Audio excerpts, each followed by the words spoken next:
the toll-free number? 866-314-4443. Got it. 866-314-4443. Mike's Got Plumbing. If water runs through it, they do it. Celebrity Soul Food flagship restaurant is now here in Ocala.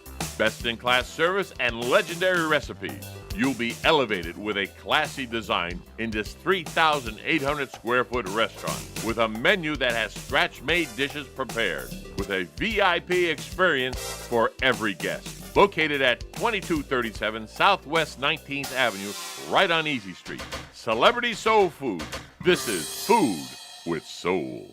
Help shape the youth of Marion County through the game of golf. Join fellow golfers in support of the 11th annual Marion County Juniors Golf Scholarship Tournament on Monday, September 27th at the prestigious Golden Ocala Golf and Equestrian Club. There'll be great prizes, goodie bags, even lunch at the clubhouse after the round. Don't miss your chance to play this renowned course with all its world-class replica holes while supporting a worthy cause. Sign up today by visiting MarionCountyJuniorGolf.com and help shape the youth of Marion County. Sponsorship opportunities still available. Hi, Ocala. I'm Dr. Manal Fakori, running to be your next mayor. Election day is tomorrow, and polls will be open from 7 a.m. to 7 p.m. Your vote is your voice in our community. Find out where you will vote tomorrow by going to votemarion.gov and find your precinct. Tomorrow, take the time to make your voice heard and vote for Dr. Manal Fakori for mayor. It's Monday. Not sure how you did it, but you actually survived an entire 2 days without hearing from Tom. Good job to you. And once again, good luck. Welcome back to Ocala Talks on a Monday, the day before elections. Susan Schmitz is in here from Just Shipped. She was talking about some facts and percentages. On the crime rate data. The crime rate data. Ms. Fakori has a commercial that says we're 93% in the 93 percentile for crime, which is not good. No, that's like so I'm from Chicago. That's like you live in Cabrini Green. Like that's okay. Yeah. Anyway, I know the listeners might not get the reference, but anyone from Chicago will. But I did go into the data a little bit. So first, from what I found. Well, you said before we went to break that the totals are only as good as the data entered. Correct. So first of all, the data is from 2019. Right. There wasn't 2020 COVID yet that was inputted that I could find. Let me put it that way. I did go back through to 2011. And this is the FBI. This is with the FBI. Their stats. And for example, when I say it's only as good as your data, in 2013, there was 0 property crimes in Ocala.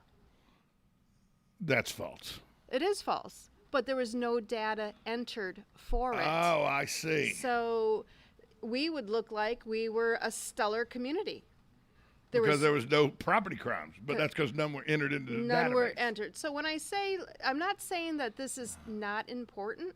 I'm saying you got to look at the data. You really have to look and understand what at the numbers. Yeah, 2013 we were way ahead of crime. Way ahead. Now this is what I found. So I did take the numbers from 2016 through 2019. For Marion County, crime's been reduced 8%. Now that's Marion County, but we're talking about the city of Ocala. Okay, the city. I have Ocala Metro, and I don't know what that means, but it's down 12%. Since 2016. Since 2016. And when I went to a meeting at Ocala Business Leaders, the city manager gave a presentation. Our police priority #1 calls, which are the imminent danger, 81% of them are somebody's there in 3 minutes or less. 3 minutes. That's pretty quick. The normal target is 5 to 7 minutes. And they're there in 180 seconds. And they are crushing it. That's pretty good response time. I think so. But there are still a lot of shootings that go on in our community. Let me talk fire really quick. Our fire rescue, 96% of the time, 96% of the time, 5 minutes or less. That's a good response time if you have an emergency. So that is from the city manager. That was dated June 30th is when she did her presentation, and that is current statistics. Now I don't know like what the numbers are or Crime rate wise and all right now, because 2021 those numbers aren't there yet. They're not there yet. But that is what's going on, and I'm pretty proud of it. And there is a decline. There is. Then, were you able to find where she was referencing the 93%? It's just the overall summary. Oh, okay. It's just the overall summary compared to the entire nation. Okay. But again, if the entire nation is not putting in data or putting in some, or somebody's there, it could be a skewed number. It could be a skewed number. I'm not saying it's not important. I'm saying you have to really look at the numbers. You can't just say this is what it is. Because you found a year where we didn't even list any property crimes. We had no property crimes in 2013. According to the data. According to the data. And we know that's not right. Ocala is so large. And I remember the late Greg Graham used to tell me all the time that 99% of all car break-ins were because cars were left unlocked. And that makes sense. People come out and check the handles. If the handle doesn't let you in the car, move on, next car. Mm-hmm. You eventually find one. Or people like me that leave the garage door open all night. Yes, please stop doing that. Luckily, we have 4 dogs. Well, at least we'd be alerted. We do have a very good alarm system. So then you're not saying that Dr. Corey's numbers are wrong or right. You're just saying do your research. I'm saying do your research. Don't take something. Don't be a headline reader. Do your research. Use the headline as a place to start your research. As a place to start your research. If you're questioning what somebody is telling you, then look at it. Look it up yourself. Which I think is the smartest thing a person voting for candidates can do. I went into this thinking, no way that's correct. No way that's correct. I'm a Six Sigma black belt. I know all about statistics, and as it turns out, the numbers at face value, she's correct. But then when you dig into it, you see the decline, and you also see missing data. So the numbers are only as good as what you put in. Only as good as the people putting the data in. Right. Which is why I referred back to the city manager and how she yes. She talked about our police and our fire department being, look at it, 81% of the time, 3 minutes or less. How is that? 3 minutes or less. That's pretty good. That's how well covered we are as a community from our OPD. I'm trying to bring up a sample ballot here, and it doesn't seem to want to bring up a sample ballot. You want to talk about the amendments for a minute? That's what I was trying to get to, sample ballots. That one amendment I had a question about. And I'm trying to pull the amendments up. And it was about when there's a vacancy. Yes. I can't pull it here right in front of me. So I'm trying here. Because the ballots, a lot of times the ballots are people don't pay attention to the charter amendments. They want to just, know what's going on with the election. And, sometimes the amendments to the charter. Okay. So here's the one amendment that I had. This is how it reads. Since the existing city charter deadlines are impractical due to state and federal law and the need to improve voting opportunities to military personnel, the City Council has provided for an amendment amending the deadlines for special and runoff elections. Shall the city charter be amended by removing the existing deadline for holding special elections and runoff elections and providing for such elections to occur as soon as reasonably practical and in compliance with state and federal law? Now, you want to go into that a little bit? You said currently if there's a vacancy and it happened a month ago, then we have to vote for somebody this Tuesday. Well, but yeah, is that the way special elections are set up? There's enough time they can schedule special elections during. That's what happened with Matt Wardell. Matthew Wardell gave up his seat in time enough to have a special election. Mm-hmm.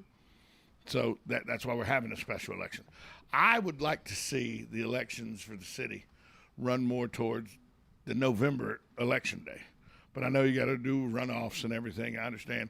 But it's my problem with the charter and how they're doing the amendments is people's lack of knowledge of what any amendments to the charter mean, how they're worded, how they're read, And I'm trying to pull up a sample ballot, but because I don't live in the city, the supervisor election is not giving me a sample ballot.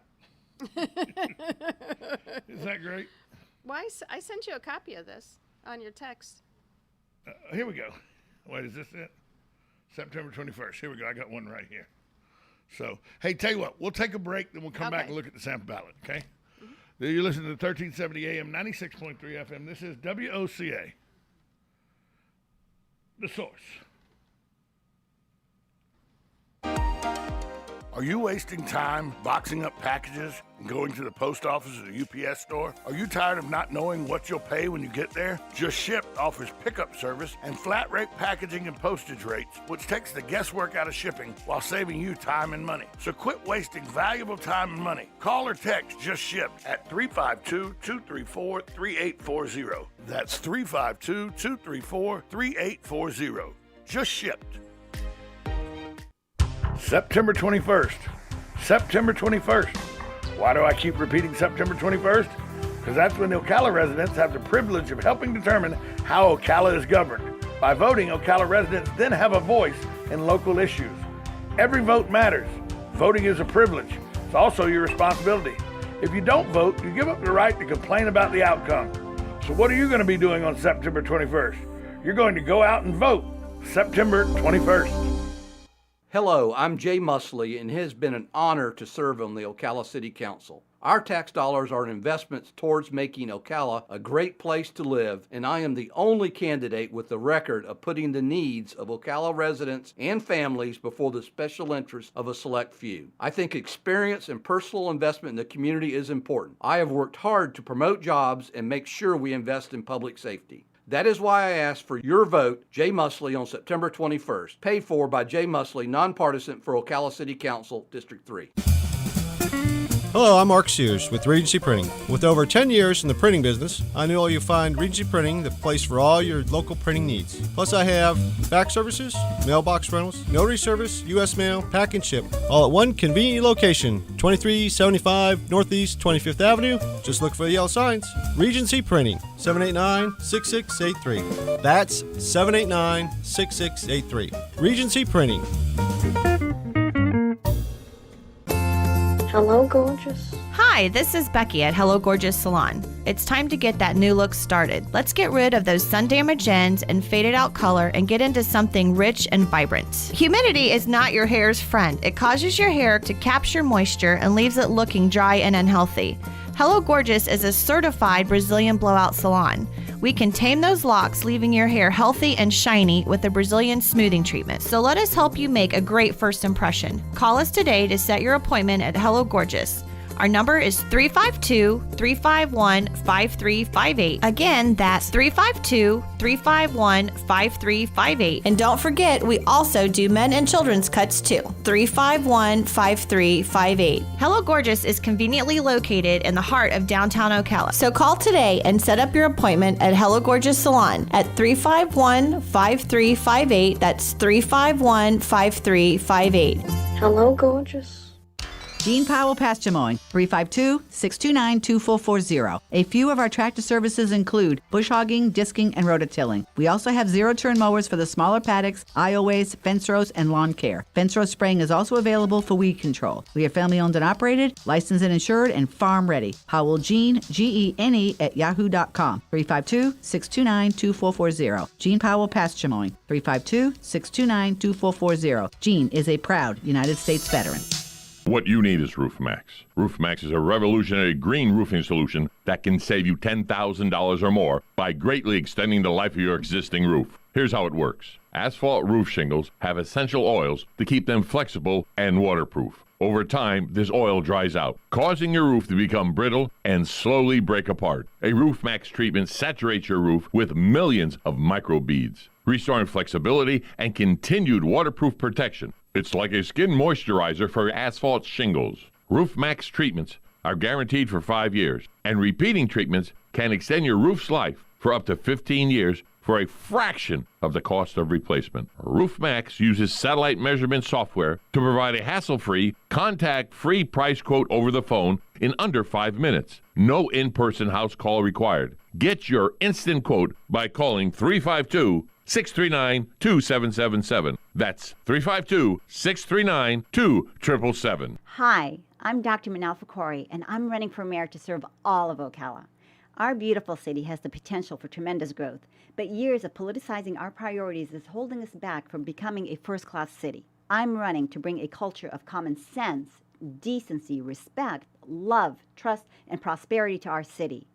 I'm running with energy, experience, and grit. On September 21st, vote for One Ocala, vote for Dr. Manal Fakori for mayor. It's Monday. Not sure how you did it, but you actually survived an entire 2 days without hearing from Tom.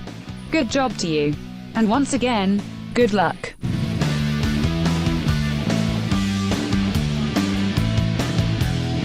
Welcome back on a Monday to Ocala Talks, the day before the elections. We were talking about the amendments to the charter.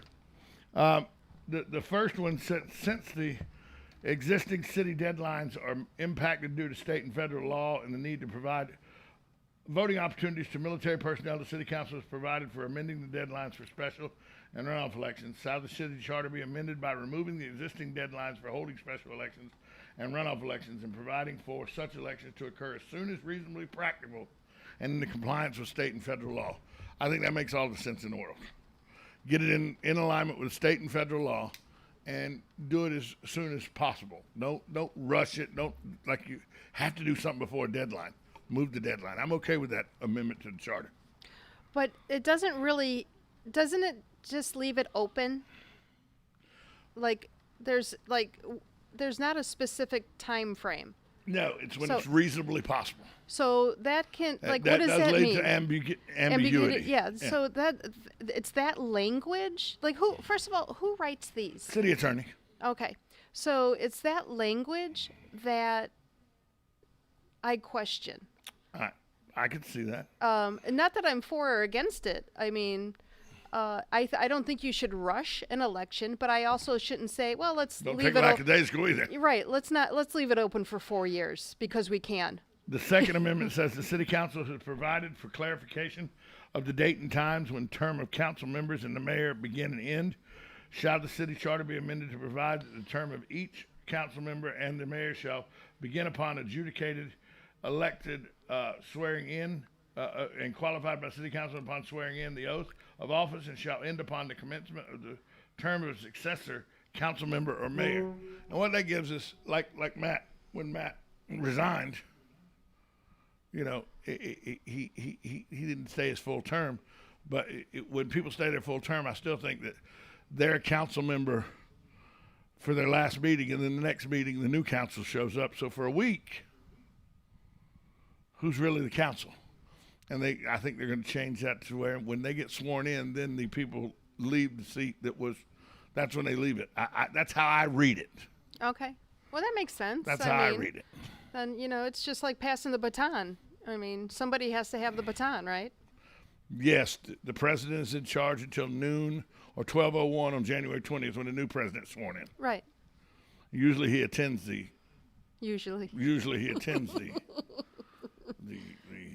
inauguration.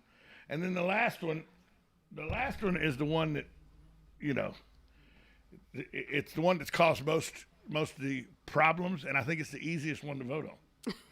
And it says, shall the city charter be amended to revise masculine pronouns to include the feminine equivalent by replacing references to he with he or she, references to his with his or her, references to him or her, references to councilman to go to council member, references to councilmen with council members, reference to policemen with police officers, references policeman and policemen to police officers, and reference to spokesman or spokesman to spokesperson. I don't have a problem with that. But a lot of people see when it's a gender change thing, they think it's a gender assignment thing. And this is just making it where a man or a woman is equally represented through the language here. It says person instead of him or her. Or it could say him or her instead of him, he only. Because right now the way the charter is written, it was written back in an antiquated time when men were pretty much the only people that did these jobs. Right. There are women in the workforce now that do these jobs and do them adequately. So I have no problem with this language being changed either. It's, it's 6 of one, half a dozen of the other. Take it, I could take it or leave it. How much is it actually going to cost the city to change the language? See, I don't know about that. And that's a valid question. Like, what is the actual to get the charter redone? How much is it going to cost the taxpayers to change the language? When most taxpayers use the language now, anyway, you say police officer. You don't say policeman anymore, or policewoman. You don't say that. Say police officer. I do anyway. Mm-hmm. I think most people would, because it's just how we've been talking for the last 20, 30 years. Right. So, and it wasn't forced on us. It was all organic. Right. Mail carrier. Yeah. It's not mailman. the postman anymore, the mailman anymore. It's the mail carrier. Yeah. It was all organically, as far as I'm concerned. But I was, growing up when that change occurred. But that would be my question. How much are we actually? What's the spend? And that's a very valid question. And other than the feel good on it, is there a different ROI? I mean, let's look at it as a business aspect. Yeah. But the voters will choose. Well, the reason I think it needs to be changed, and here's what the one place I would say is the issue. Take, for instance, we just had the city manager position come up. Mm-hmm. Sandra Wilson got it. Right. Okay? But what if she hadn't have got it? What if one of the men that had been up for it had got it? Could Sandra then got a lawyer and goes, look, they never really wanted me to be that city manager anyway. Even the city charter says it's a job for he. They just had me as window dressing. I'm the better candidate. I'm suing the city now because I think they did this. They discriminated against me because of my gender, and the charter says they can do it because the charter's not even written for a woman. Well, I mean, she would have to prove all of that. But it sets the city up for having to defend itself against those lawsuits. Aye. And that which costs the taxpayers more, changing the charter, or paying legal fees when you have to fight these kind of lawsuits. Yeah, don't get me on frivolous lawsuits, please. But would it be frivolous if she a person, and not Sandra Wilson, just any woman, could say they didn't really want me for the job anyway? The entire job description, it refers to men. It doesn't even refer to women as a job description. Yeah, well, you can look at the date. Well, I'm just telling you, people would make that argument, and that's money that would have to be spent by taxpayers to defend, even if it's a frivolous lawsuit. Still have to defend against that lawsuit. And so I don't have a problem with that amendment being changed. And that's fine. If that's what the voters like, to me, it's change it if you want to. Yes. Change it if you want to. You want to change something in the city charter that I think would make a difference? Change it so that the police chief, the fire chief, and the head of the electric company can all be suspended by the people that oversee them. Yes. But can only be fired by city council. Yes. You want to change the charter to do some good, do that. Because right now the mayor appoints the chief of police. He can't fire the chief of police. The mayor can suspend the chief of police and suggest to council they fire him, but the council makes that decision. Mm-hmm. Fire chief and the head of the OEU, the head of electric, that's strictly to the city manager. She can fire and hire, or if it was a man, but it's right now it's Sandra Wilson, she can hire and fire without having to get any kind of permission from city council. I think the three most important underling jobs that there are, and I say underling, right. Under the city manager. Under the city manager. Chief of police, Mm-hmm. chief of fire, and the head of the electric company. Yeah. Those should all be jobs that, yes, the city manager hires them and can put them on suspension and recommend they be fired. But that should be a city council job, and that has to change in the charter. Because right now, that's how the police are. The mayor can't fire the police chief. He can only suggest the police chief get fired. Mm-hmm. Sandra Wilson can fire the fire chief, as we've seen. And can fire the head of the electric department. That's where I think the charter needs to be changed. Let's fire the fire chief based off of a handwritten note. I'm sorry, I won't. I'm not even gonna. Yeah, don't get me started. I'm not even gonna. That'll just get me fired up, angry again. I'm just. I'm beside myself. You're fired up and angry. I'm beside myself. Fired up and angry. So but tomorrow is voting day. 7 a.m. the voting booths open. Yes. They close at 7 p.m. You will see a lot of sign waving tomorrow. But I saw on Facebook, people are just begging for people to come out and sign wave. So there's going to be a lot of sign waving at right outside of precincts, legally where they can sign wave, because you can't sign wave right at the entrance to a precinct. But there'll be a lot of sign waving. A lot of people imploring you to go vote tomorrow. And it looks like there's going to be a big voter turnout, which I think it'd be win, lose, or fantastic. draw, as long as there's a big voter turnout, Right. I think that's a win for the city of Ocala. 100%. Because I was getting tired of 7,000 people deciding for everybody when there's 30 some odd thousand registered voters in the city of Ocala, and only about a sixth of them were showing up to do the elections. That was embarrassing. Mm-hmm. I think it's fantastic, and I think it's fantastic the number of people that are educating themselves on the candidates as well. Oh, I think it's fantastic. And by the way, I've said this numerous times. Not one moment in this election cycle do I think that the people running for office, in their mind, everybody running for office, in their mind, believes their thoughts for Ocala are the best thing for the city of Ocala. Mm-hmm. I might not agree with them, but everybody running, I believe, in their mind, thinks what they're saying and what they're running on is in the best interest of the city of Ocala. Mm-hmm. And that's all you can really ask for out of your candidates, Mm-hmm. is to come up with ideas that they think are the best that can be done for the city of Ocala. We're going to take a break. We'll be right back after this timeout. 1370 AM, 96.3 FM, WOCA, The Source.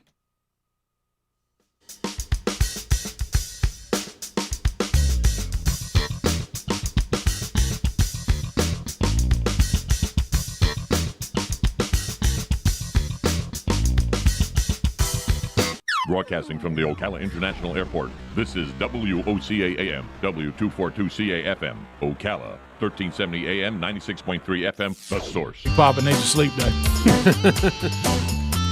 Top of the hour. If you leave us, have a big day. You got more Rick and Bubba. Your Citrus Grove. That's coming up. Rick and Bubba, Rick and Bubba.